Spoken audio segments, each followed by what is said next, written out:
Now, in the previous lesson, we talked a little bit about the memory layout and how TVM is instantiated. Now, let's dive into how message is processed and what really is a transaction. To make any change to the state of a contract, it needs to receive a single message. It's called an incoming message. There are two kinds of incoming messages that could arrive to a contract: external and internal ones. So let's take a look. External message is really just a string of data that comes from nowhere from the perspective of a blockchain. This data is not authenticated by itself. It doesn't have any money attached to it in form of TONCOINs.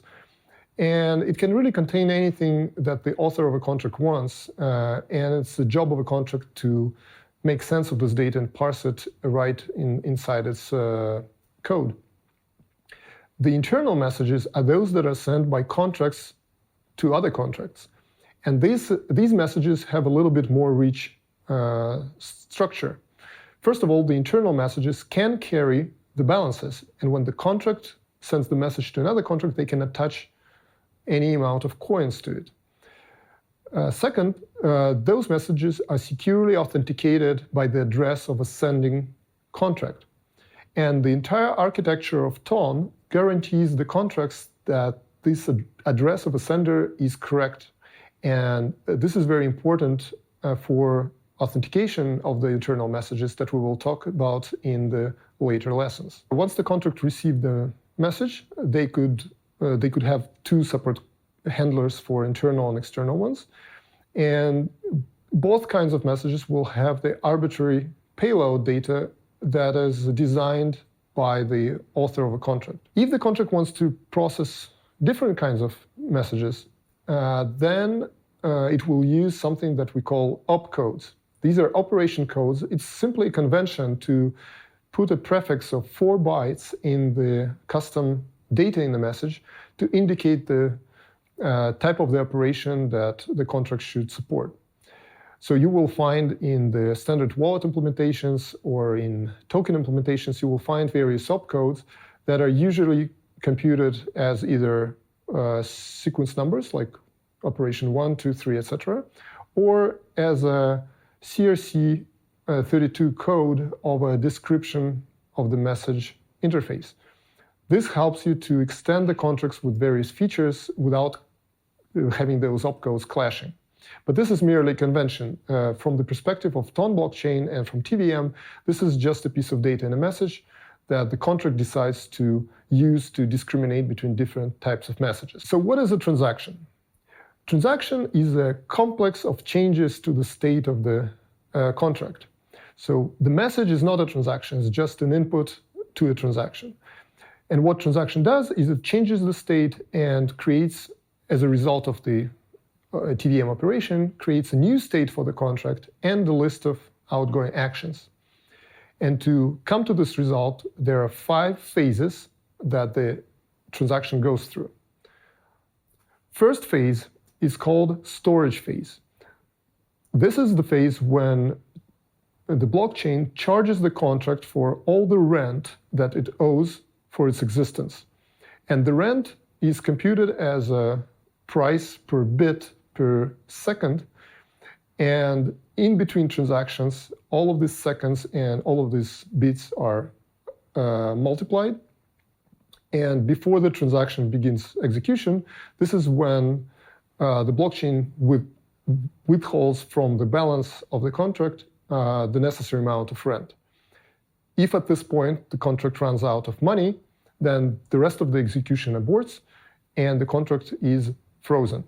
So this means that if you hit the contract that is already past its rent, then it will not process any more data and it will just sit there in the idle state and wait till it's unfrozen by its owner and its balance is replenished. So once the storage phase is over and the contract has successfully reduced its balance by the rent, here comes the second phase, which is called credit phase. This is where the coins attached to an incoming message get credited to the contract. Obviously, this doesn't apply to external messages because external messages are plain data and they cannot have any coins in them. But the internal messages mostly always carry the coins and these get credited to the balance. So this is pretty simple. Now comes the third phase, which is called computation phase. This is where your program comes to life. The TVM executes the code and verifies each operation and also keeps track of gas usage. So every operation takes some amount of gas from its limit, and you as a program designer, you could limit the gas usage how you want. So for instance, you can limit it to the amount of coins that just arrived to your balance, which means that all the gas will be paid by whoever sent you the message. Or you could decide to increase this limit. Let's say you verified that the message came from a verified source, and then you could say, okay, I increase my gas limit to the entire balance of my contract, and then I'm allowed to spend as much money as I want. And then it's your job as a developer to make sure that this code is not running out of money. And as TVM executes the code and charges the gas costs along the way, it produces output actions. And if you didn't run out of money and didn't violate the rules of TVM, so for instance, didn't do the invalid arithmetic operation, then TVM finishes execution and you have a list of actions. And here comes the fourth phase called action phase. Most important action in this phase is the new state of a contract. So your contract may, at the end of the execution or at any intermediate step, create new state and new storage for itself, and this will be recorded after successful execution of a contract. But there are other actions in the list and in this action phase, and those actions are outgoing messages. Those are the messages that the contract communicated to other contracts. So for instance, if your contract is a wallet contract, then you would almost always have output actions that would send money and instructions to some other contracts. For instance, if you want to just transfer coins to another wallet, then there would be an outgoing message that says, please send this amount of coins to that destination address. And the goal of the fourth action phase is to process those actions and record the new state and route the messages. And finally, the fifth phase is called the bounce phase. This happens if the contract failed and the incoming message had a flag saying, I'm a bounceable message. It means that at this phase, if there's any failure and there's any money left from the incoming message, then the contract would create the outgoing message back to the sender to bounce the money back. This is a safety feature that allows people to get most of the funds back in case there is any error or any failure inside the contract.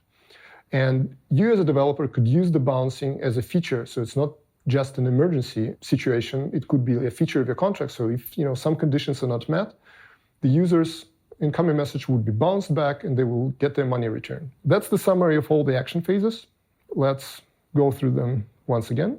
The contract receives an incoming message that could be internal or external.